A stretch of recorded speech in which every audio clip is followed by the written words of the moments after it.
noite, meus irmãos. Deus abençoe a vida de cada um nessa noite. Os irmãos que me conhecem talvez estejam estranhando minha voz, né? Então minha voz não é tão feia assim, né? Só um pouquinho. Estou um pouco rouco aí desde antes de ontem. Obrigado, irmão Gerônimo. E aí eu peço aos irmãos que estejam acompanhando em oração para que a gente consiga chegar ao final do sermão. Senão vou ter que usar mais do que nunca o tema do livro do meu pai, né? Pregue mais em menos tempo. De repente, quando estiver no melhor do sermão, acaba o sermão, os irmãos já vão entender o porquê que aconteceu, mas se Deus quiser, vamos conseguir chegar ao final daquilo que Deus colocou no nosso coração. Quero pedir a vocês que abram suas Bíblias no Evangelho de João, capítulo 6.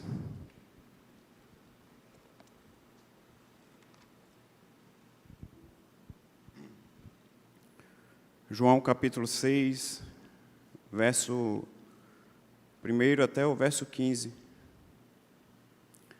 Nós estamos no encerramento aí do Congresso Infantil e uma das histórias que a gente sempre conta para as crianças tem tudo a ver com essa primeira multiplicação dos pães, sempre é relatado às crianças.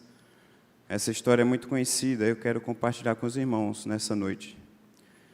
Diz o seguinte: depois dessas coisas, Jesus atravessou o mar da Galileia, que é o de Tiberíades. Uma grande multidão o seguia, porque tinham visto os sinais que ele fazia na cura dos enfermos. Então Jesus subiu ao monte e sentou-se ali com os seus discípulos. Ora, a Páscoa, a festa dos judeus, estava próxima.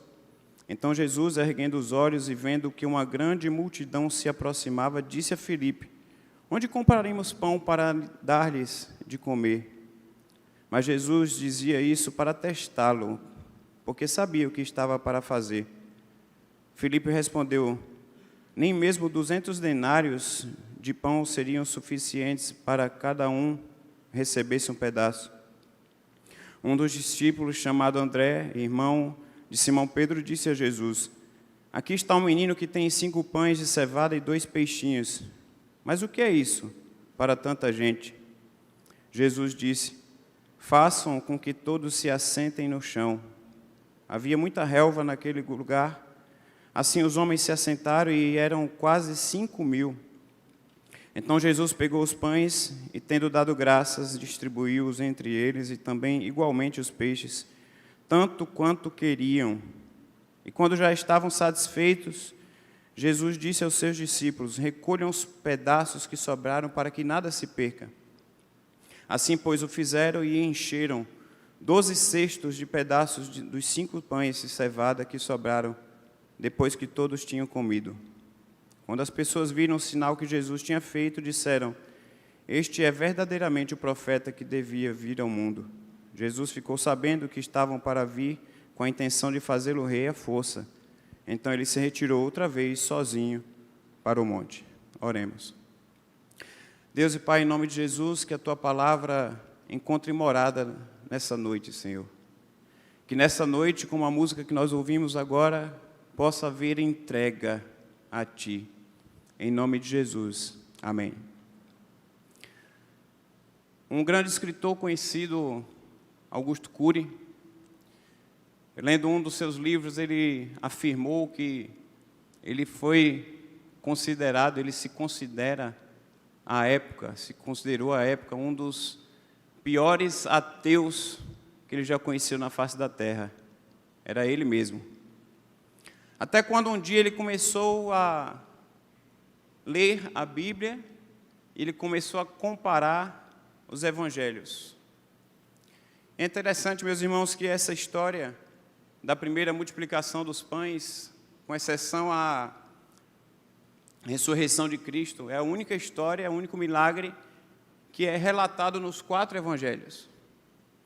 E aí, quando eu estava meditando nessa palavra, eu fiz um comparativo e fui estudando, e achei tanta coisa interessante, que lembrei de uma história fictícia de alguns alunos na faculdade, que saíram para balada no final de semana e se empolgaram.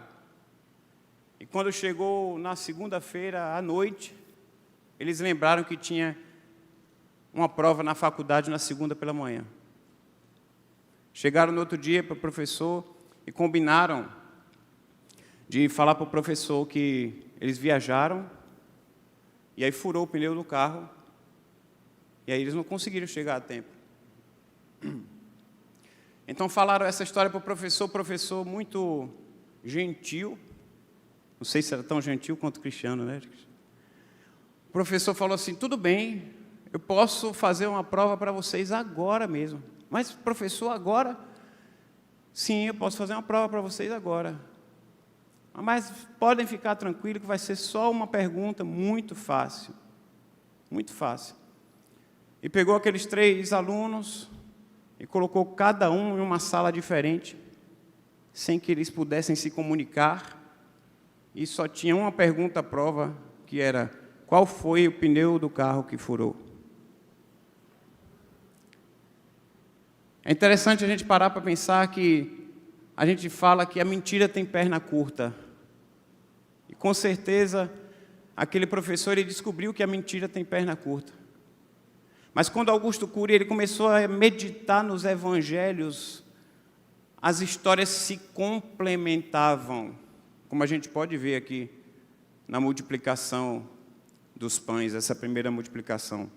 Esse relato que ficou registrado nos 4 evangelhos, é muito interessante a gente ver que, por exemplo, em Mateus e Marcos, Jesus ele é indagado pelos discípulos, e os discípulos ficam aparentemente preocupados com a multidão, e falam, mestre, o que nós faremos com essa multidão?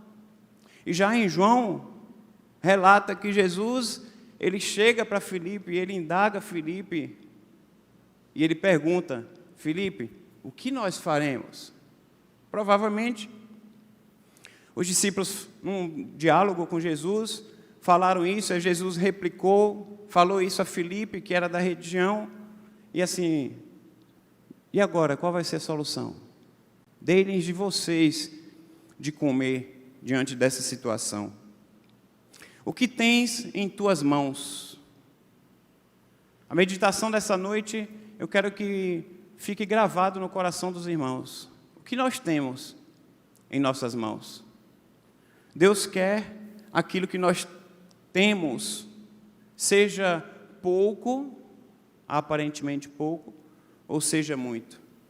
É interessante a gente ver aqui no Evangelho de João, que diante desse relato é o único detalhe que tem em João, é quando, diante daquela situação, quando Jesus fala assim, deem vocês de comer, resolvam, procurem a solução. E aí o texto de João é o único texto que fala, ó, está aqui, então, um menino que se apresenta com 5 pães e 2 peixinhos. Aí no verso 9, nós podemos ver isso. Mas o que é isso para tanta gente? O discípulo de Jesus indaga. É interessante que o discípulo de Jesus, indagando isso, já tinha presenciado outros milagres. Como, por exemplo, Jesus transformar uma água em vinho. Jesus transformar vida de pessoas sendo curadas, e parece que não tinha adiantado de nada, nada tinham aprendido. O que é isso para tanta gente? Essa pergunta mostra a fraqueza da fé de André, mas também, meus irmãos, de uma maneira indireta, ela também mostra a fraqueza, muitas vezes, da nossa fé. O que nós temos em nossas mãos? Será que tem feito diferença para o reino? Ou nós estamos dando as desculpas a Deus, falar, Senhor, o que eu tenho é tão pouco, mas Deus quer o nosso pouco ou o nosso muito. Nós somos tentados a achar que o nosso pouco ele não é necessário para Deus, que o nosso pouco é tão insignificante que a gente fica com vergonha de colocar diante de Deus. Quando a gente trata de dízimos, quando a gente trata de ofertas, quando a gente trata de dons, de talentos, de tempo, tão pouco que eu consigo, eu prefiro às vezes ficar sentado. Isso me lembra, conversando um dia com uma pessoa muito próxima de mim, lá em São Paulo, E aí eles participavam de uma igreja pequena, e vocês sabem como é a igreja pequena. Como outro dia eu estava conversando com o irmão, que eu acho que ele não está aqui hoje não. Ele falou que participou de uma igreja pequena, que ele mexia lá no som, e não era um Ramon da vida, né? Ele falava assim, eu mexia no som, pastor, não sabia para onde ia. Aí eu ficava brincando de deixar a mesa de som bem bonitinha, os botãozinhos para cima, para baixo, aí, tá muito esquisito aqui. Aí fazia outro desenho lá, não entendia nada. Mas igreja pequena é assim. E aí quando esse casal, que eu estava conversando lá em São Paulo, participando de uma igreja grande, e eles estavam, como a gente fala, esquentando o banco, e eu perguntei para ele assim, você não tem saudade de tocar quando você tocava no louvor, lá na igreja que vocês participavam? Você não tem saudade de participar de outras áreas como vocês participavam? Ele parou, respirou e fez, rapaz... Aí a esposa já entrou e falou, não, a gente está bem aqui na nossa igreja, assim. Mas a gente sabia que ele tinha saudade em colocar a sua vida e os seus dons diante de Deus. Nós somos tentados, meus irmãos, a achar que aquilo que nós temos é tão pouco.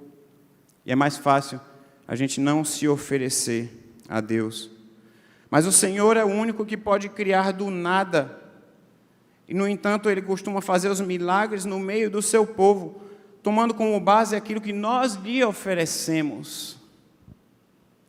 É interessante que Deus podia fazer o milagre através do seu Filho Jesus, mas a maioria, vocês podem prestar atenção que a maioria dos milagres, se não todos, Deus usa algo a partir do nada. E a partir de um esforço humano. Deus usa algo como matéria-prima. Nem que seja cuspir no chão, fazer uma lama, passar no olho do cego e falar para ele, vai e se lava. Vai e faz alguma coisa, vai e faz uma parcela de esforço. Deus podia simplesmente falar para ele assim, você está curado. Mas Deus quer a nossa participação nos seus milagres. O que temos em nossas mãos? O que tens em tuas mãos? Deus pode transformar o nosso pouco em muito. Quando o nosso pouco é colocado diante de Deus, meus irmãos, Ele faz os cálculos dEle. A matemática de Deus é diferente da nossa matemática, da nossa lógica. Pois o nosso pouco diante de Deus, ele se torna muito quando colocamos ao altar do Senhor. Ele tem a maneira dEle. Ele tem o jeito dEle. E aquilo que é muitas vezes insignificante, ele pode se tornar imenso. Aquilo que na razão humana nós não conseguimos entender, diante de Deus, se transforma em um milagre. Então Jesus pegou os pães e, tendo dado graças, distribuiu-os entre eles e também igualmente os peixes, tanto quanto queriam. Fala aí no verso 11. Vocês já viram um povo para comer mais do que crente? É um povinho que come, viu? Agora imagine um monte de seguidores de Jesus ali no meio do deserto, com fome o dia inteiro. E quando falar assim, agora vocês têm o que comer, pode comer, comer à vontade. Pense no perigo, irmã, era assim. Pode comer à vontade. Comeram tanto quanto queriam e se fartaram de tanto comer. Deus pode transformar o pouco em muito, porque Deus usa a matéria-prima daquilo que nós temos, daquilo que temos ao nosso alcance, daquilo que nós somos, daquilo que temos em nossas mãos, para poder realizar o milagre. O texto não fala o detalhe da situação, mas eu imagino que quando Jesus falou para os discípulos, deem vocês o que comer, e eles ficaram, e agora? Vamos procurar aqui se tem comida aqui por perto. E começou aquela confusão, e talvez, o que eu imagino, o texto não fala, mas o que eu imagino que um rapaz falou assim, o que eu tenho está aqui, não sei se dá para fazer muita coisa não, mas eu vou colocar diante de vocês. Quando André chega lá e se apresenta a Jesus, fala assim, Jesus, só o que nós encontramos foi esse rapazinho aqui, coitado, iludido, não sei porque ele se apresentou diante de nós, com 5 pães e 2 peixinhos, tão insignificante. Mas está aqui, foi o que a gente conseguiu encontrar. Não sei se vocês já perceberam, quando o nosso pastor, ele está orando, se vocês não perceberam, nosso pastor, o pastor Marcos Goldar, ele sempre fala uma frase na sua oração: Senhor, nos ensina a fazer aquilo que nós temos que fazer.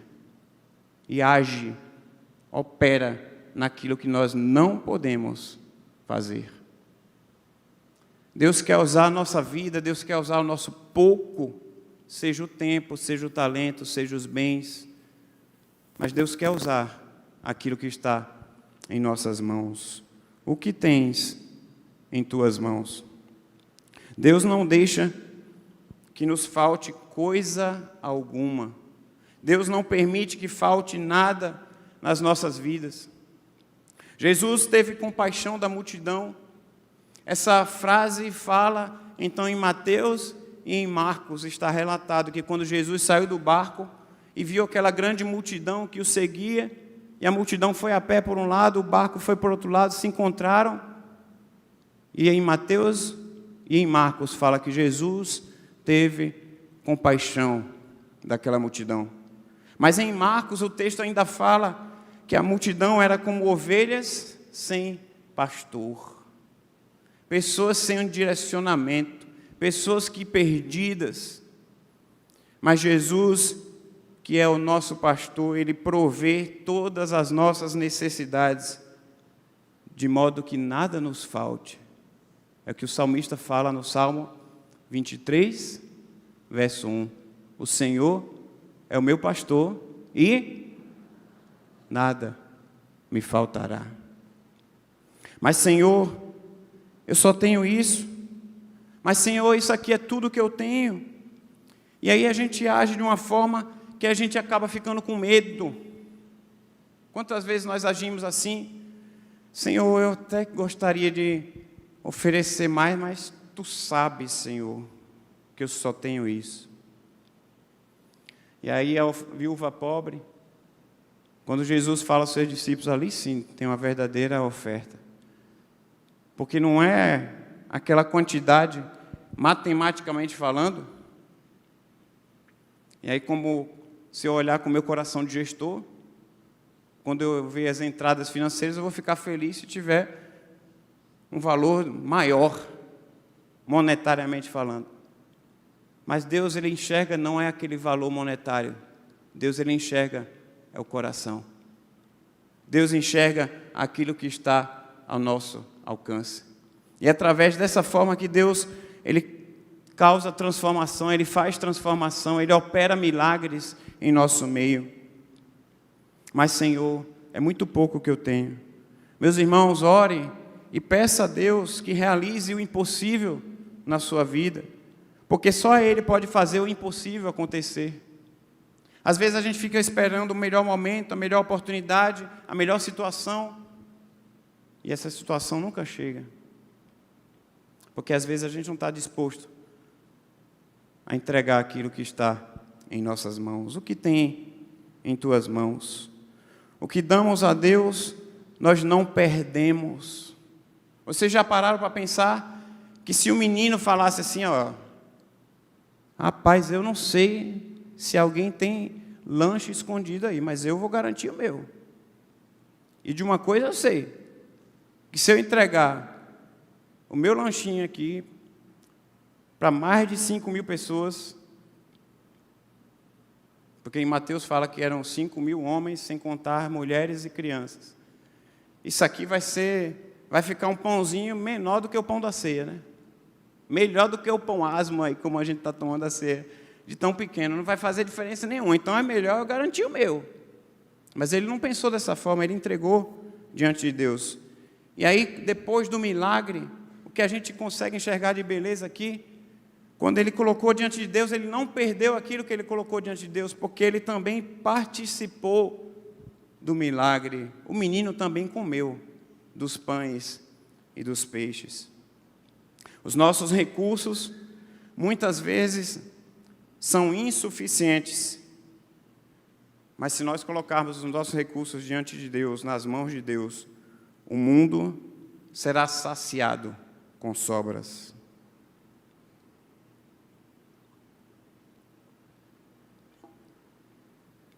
O que tens em tuas mãos?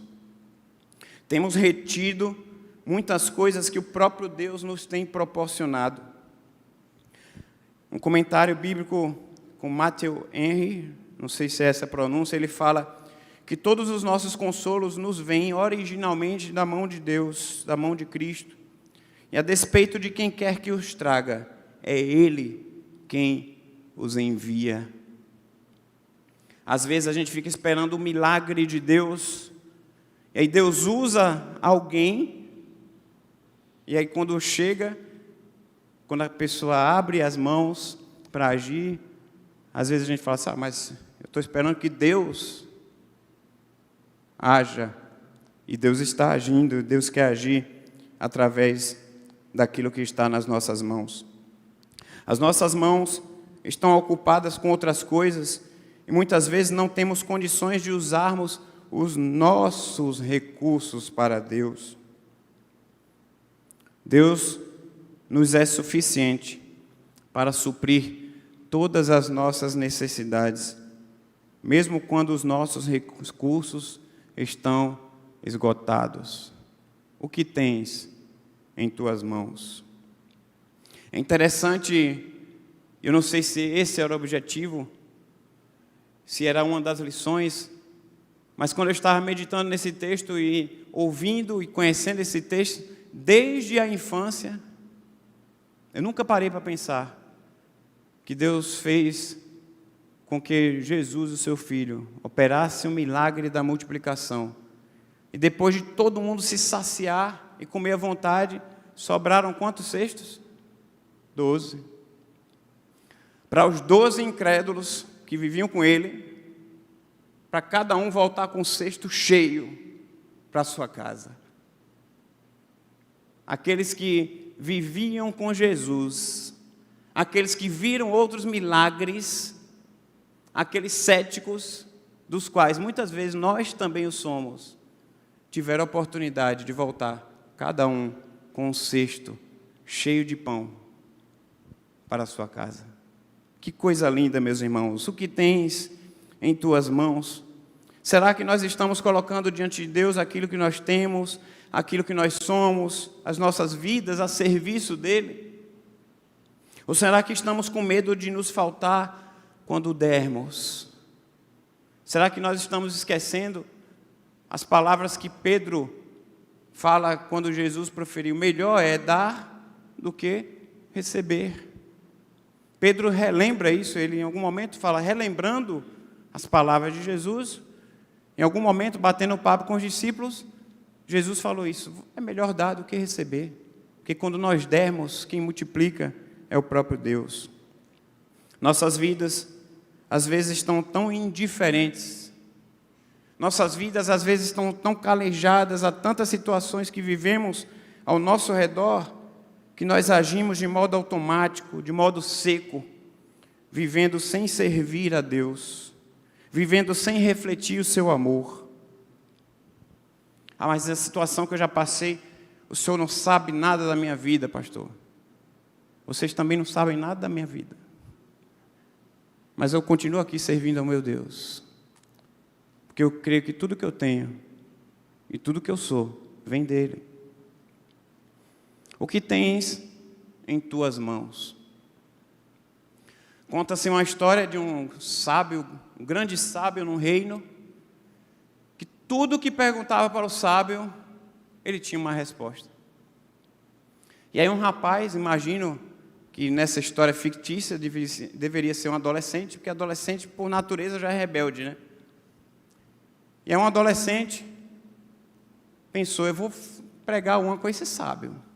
Eu vou perguntar uma coisa para ele que ele não vai ter a resposta. E pensou, ficou pensando, meditando, vários dias, até que ele teve uma solução na sua mente. Eu vou chegar para esse sábio, eu vou chegar com um passarinho nas minhas mãos, vivo, e eu vou perguntar então para ele, sábio, esse passarinho que está aqui nas minhas mãos, Ele está vivo ou ele está morto? E aí ele falou assim, bem, se o sábio responder que ele está vivo, eu aperto aqui embaixo, o passarinho morre, e eu mostro o passarinho morto. Se ele falar que o passarinho está morto, eu simplesmente abro a minha mão e o passarinho sai voando. E assim ele arquitetou o seu plano e chegou para o sábio e falou, sábio, eu tenho aqui um passarinho nas minhas mãos, e você, sendo uma pessoa tão sábia, eu gostaria que você me respondesse. Esse passarinho, ele está vivo ou ele está morto? E o sábio olhou para aquele rapaz e falou o seguinte, a vida desse pássaro está em suas mãos. O que tens em tuas mãos? Aquilo que nós temos em nossas mãos, muitas vezes, é a solução. Aquilo que nós temos em nossas mãos, Deus quer usar da maneira melhor possível, quando nós nos entregarmos a Ele. Cabe a nós a responsabilidade de escolher da maneira sábia o que faremos com o que está em nossas mãos. Que nós possamos refletir. Que nós possamos refletir na música que nós vamos cantar. Que muitas vezes a gente não age da melhor maneira. Que muitas vezes nós não estamos fazendo a entrega, como a música que foi cantada aqui na mensagem musical. Que muitas vezes os recursos que temos e que estão ao nosso alcance, nós não estamos colocando diante de Deus. Que Deus nos perdoe, porque a nossa atitude, muitas vezes, tem sido atitudes semelhantes aos dos discípulos, que mesmo tendo presenciado tantos milagres, na hora que precisamos entregar matéria-prima para Deus, as nossas vidas, os nossos bens, os nossos talentos, os nossos dízimos, as nossas ofertas, a gente fica um tanto quanto indiferente. O que tens em tuas mãos? Que você possa entregar a Deus tudo que você é, em nome de Jesus. Amém. Que Deus abençoe a vida de cada um dos irmãos.